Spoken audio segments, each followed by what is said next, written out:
పసుపులేటి రామారావు గారి గురించి ఒక ప్రత్యేకమైన ఇంట్రడక్షన్ అవసరం లేదు. వారు senior most journalist. Senior most జర్నలిస్టులు చాలామంది ఉండొచ్చు, కానీ సీనియర్ మోస్ట్ జర్నలిస్టులో అందరికీ తలలో నాలికలా ఉంటూ ఎవరితోటి ఎటువంటి విభేదాలు లేకుండా ఆయన ఒక 5 decades నుంచి ఏమండి 5 decades ఉంటాయి, 4 decades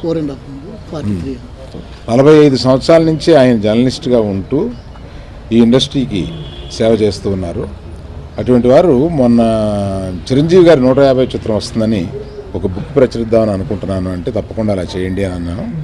దానికి ఫోటోగ్రాఫ్స్ అవి కావాలంటే అవి సమకూర్చడానికి సహాయపడ్డా. కానీ పుస్తకం చూస్తే ఎంత ఆశ్చర్యంగా ఉందంటే ఇన్ని కలర్ పేజెస్ ఇంత కలర్ఫుల్గా దీన్ని ఇలా వేస్తారని నేను ఊహించనే లేదు.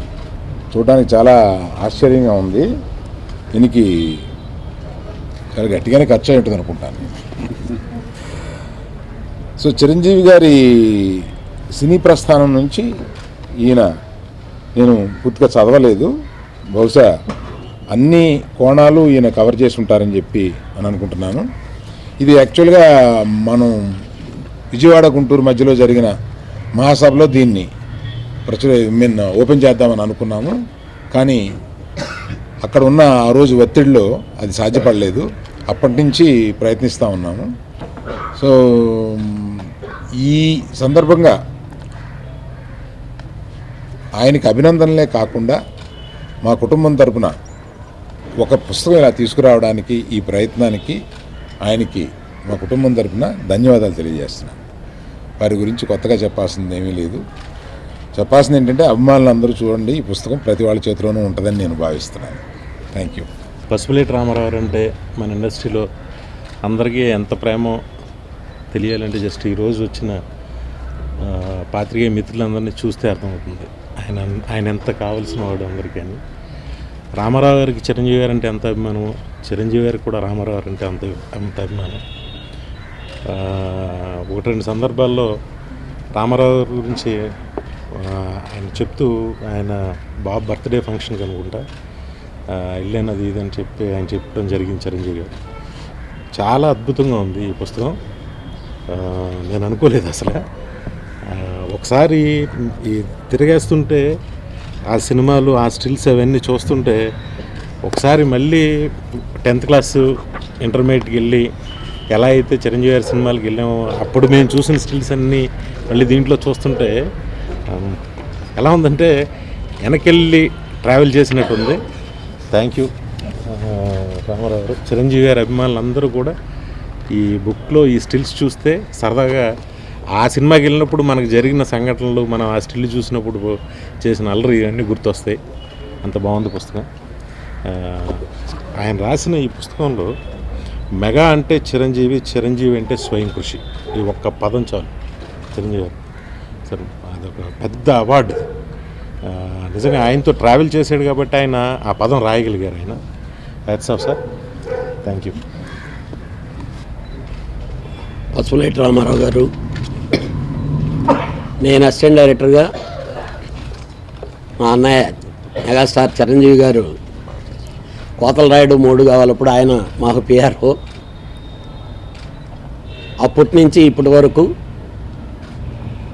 ఆయన కృషి, పట్టుదల, సిన్సియారిటీ రియల్గా ఈరోజు ఇక్కడ ఉండే అందరూ జర్నలిస్టుల కంటే సీనియర్ జర్నలిస్టు. ఆయనంటే ప్రతి ఒక్కరూ ముందు గౌరవిస్తారు. అలాగే గౌరవానికి మారుపేరైనటువంటి మెగాస్టార్ చిరంజీవి గారి బుక్ని పసుపులేటి రామారావు గారు తీసుకురావటం, ఇందాక అరవింద్ గారు చెప్పినట్టు ఈ మధ్యకాలంలో చాలా బుక్లు వచ్చినా ఏ బుక్లో కూడా ఇన్ని కలర్ పేజీలు, ఇన్ని డీటెయిల్స్ ఉండేటటువంటి ఇవి చూడలేదు.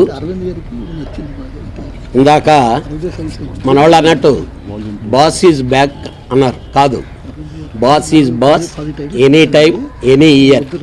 అలాగే ఈ బుక్ కూడా ఇలాంటి పుస్తకాలు, జీవిత చరిత్ర పుస్తకాల్లో నంబర్ 1 బాస్గా ఉండాలని చెప్పి మనస్ఫూర్తిగా కోరుకుంటూ ఈ పుస్తకాన్ని ప్రతి అభిమాని చదవాలని చెప్పి ఆకాంక్షిస్తున్నాను.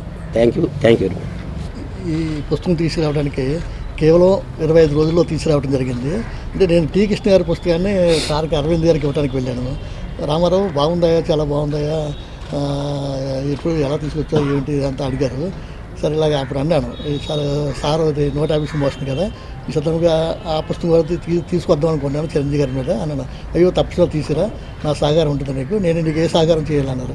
ఏం లేదు సార్, మీరు ఒక ఇంటర్వ్యూ ఇస్తే చాలు, ఈ ఇంటర్వ్యూలు ఎప్పుడు ఎవరు చదివి ఉండరు, ఎవరికి మీరు ఇంటర్వ్యూలు ఎవరు, నాకు మాత్రం దయచేసి ఒక ఇంటర్వ్యూ నాకు ఏం అవసరం లేదు నేను.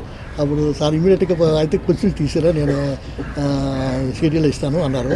కానీ క్వశ్చన్స్ ఇచ్చా వారం రోజులకే ఆయన చక్కగా నీట్గా రాసి దాన్ని టైప్ చేయించి అది నిజంగా నా ఫస్ట్ అచీవ్మెంట్ అనమాట. తర్వాత చిరంజీవి గారి దగ్గరికి వెళ్ళాను. సార్ అంటే అంతకుముందు 2-3 రోజులు ట్రై చేస్తే నాకు వారు షూటింగ్ పిచ్చి వల్ల చిరంజీవి గారు దొరకలేదు. తర్వాత చిరంజీవి గారు కలిశాను. ఏంటి రామారావు అన్నారు, నేను సురేష్ కొండేటి గారు వెళ్ళాము. ఏంటి రామారావు అంటే ఇలాగ పుస్తకం అనుకుంటున్నాను సార్, నేను ఆల్రెడీ చిరంజీవి అరవింద్ గారితో చెప్పానండి. Very good. అయితే ఒకటి నేను మాత్రం ఆవిష్కరణ రాలేను, నా పుస్తకం కదా, నా పుస్తకం నేను రావడం బాగుండదు, అంచేత నేను బాబు వస్తారు, మన బన్నీ వస్తారు, వాళ్ళు వస్తారులే నీకు అన్నారు.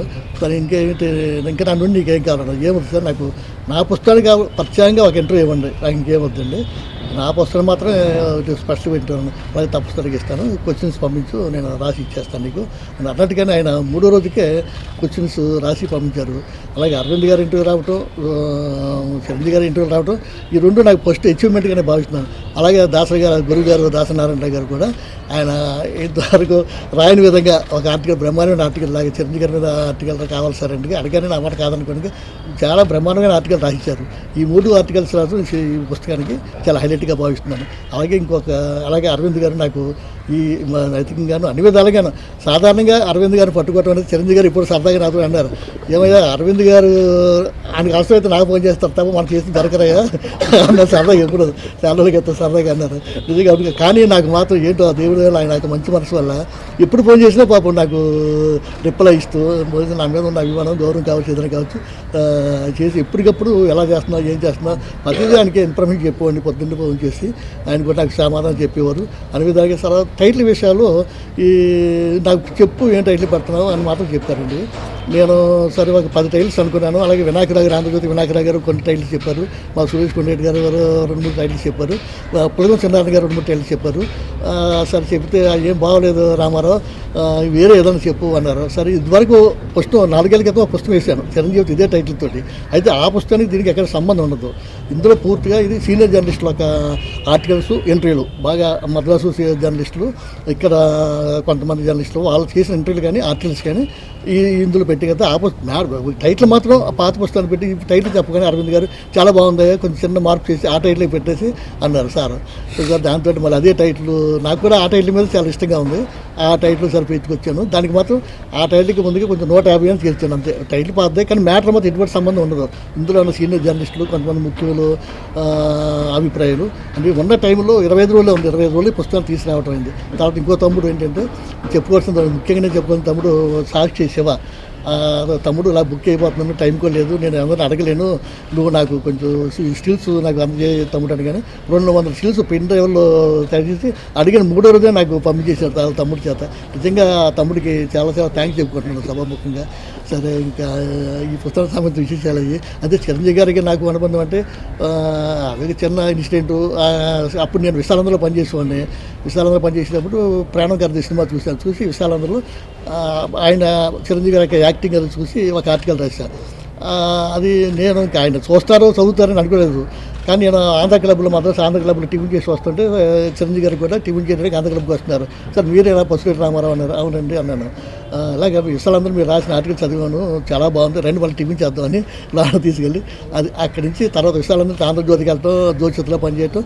అప్పటి నుంచి ఆ ఫస్ట్ ఇంటర్వ్యూ దగ్గర నుంచి అక్కడి నుంచి ఆంధ్రజ్యోతిలో జ్యోతిలో అలా మా పరిచయం కానీ ఏదైనా కానీ అలా కొనసాగుతూ వచ్చింది ఇప్పటి వరకు. బహుశా అంటే నేను అంతగా ఆయన 2వ కూడా పుస్తకం తీసుకురావడానికి ఏంటంటే ఎవరు మన మిత్రుడు అన్నారు. కానీ కారణం ఏంటంటే ఆయన స్వయం కృషిని కళ్ళారా చూసిన వ్యక్తిని నేను. ఆయన ఎంత కష్టపడతారు, ఆయన డైనమిక్ హీరో లేకపోతే సుప్రీం హీరో అని అలాగే ఎదుగుతారు. ఆ టైంలో కూడా ఆయన ఫైట్స్ కానీ డ్యాన్సులు కానీ రంగరాజపురం ఫైట్స్కి వెళ్ళేవారు. డ్యాన్స్ మాస్టర్ సలీం మాస్టర్ గారికి రిహార్సల్కి రిహార్సల్కి వెళ్ళేవారు. అంతగా కష్టపడేవారు. ఈ రోజులు మనకి ఎవరు కనిపించనుకోండి. అలాగే ఇంకో గొప్ప విషయం ఏంటంటే తమ్ముడు రాశారు కానీ ఆర్టికల్ నేను పెట్టలేకపోయాను. ఎవరైనా మంచి ఇంటర్వ్యూలు రాస్తే ఇమీడియట్గా ఫోన్ చేసి నా 45 ఏళ్ళ కెరీర్లో నేను ఎవరిని చూడలేదు, ఏ హీరో ఎంతోమంది రాసి ఉంటాం, ఎవరిని చూడలేదు. ఆయన ఇమీడియట్గా ఫోన్ చేసి ఆ జర్నలిస్ట్కి ఫోన్ నెంబర్ తీసుకుని పర్సనల్గా ఆయన ఫోన్ చేసి చాలా బాగా రాస్తావు ప్రభు, లేకపోతే రామారావు, లేకపోతే సురేష్ అంటూ ఆయన పర్సనల్గా ఫోన్ చేస్తారు అనమాట. అలాగే తమ్ముడు చాలా అందుకున్నారు, నేను అందుకున్నాను. అలాగే గోటెడ్డి మోహన్ గారు, అలాగే ప్రభు, ఇక అంతమంది కూడా ఇలాగే ఫోన్ కాల్స్ చిరంజీవి గారి నుండి అందుకున్న వాళ్ళే. బహుశా నాకు ఇలాగ ఒక ఏవిఎం శరవణ గారు అలాగే ఏదన్నా బుక్లో వస్తే వాళ్ళ సినిమాల గురించి, తమిళ సినిమాల గురించి ఆయన అలా ఫోన్ చేసి లెటర్ రాసి పంపించేవారు ఏవిఎం శరవణ గారు. తర్వాత వాళ్ళకి తెలిసి సంబంధించి ఒక చిరంజీవి గారు చూశాను. ఇప్పటికీ చిరంజీవి గారికి అందరూ తెలిసిందే, మన మిత్రులందరికీ ప్రెస్ వాళ్ళందరూ ఎంతో గౌరవం ఆయనకి. ఆ అనుభవంతో మళ్ళీ నేను స్వయంగా ఇందాక మన అరవింద్ గారు అన్నట్టుగా, మన కళ్యాణ్ గారు అన్నట్టుగా ఆయన స్వయం కృషిని కానీ, ఆయన పట్టుదలని కానీ, ఆయన కష్టపడే తత్వాన్ని కానీ చూసి ఎదిగిన పని కనుక రెండోసారి కూడా రాయడానికి నేను సాధించాను. అది నేను ఎంతో హ్యాపీగా ఫీల్ అవుతుంది పుస్తకం రాసినందుకు. అంతే నా తాత మించిన వస్తువు ఆయన, కానీ ఖచ్చితంగా అంటే దీనికి ఎంత కలర్ఫుల్గా తీసినాడు. కానీ ఏంటంటే అరవింద్ గారు ఫస్ట్ పుస్తకం రాసినప్పుడు రామారావు చాలా కష్టపడ్డావు, చాలా మాటలు అవి ఉన్నాయి, కానీ కొంచెం కలర్ఫుల్గా ఉంటే బాగుంది కదా అని ఒక మాట అన్నాను.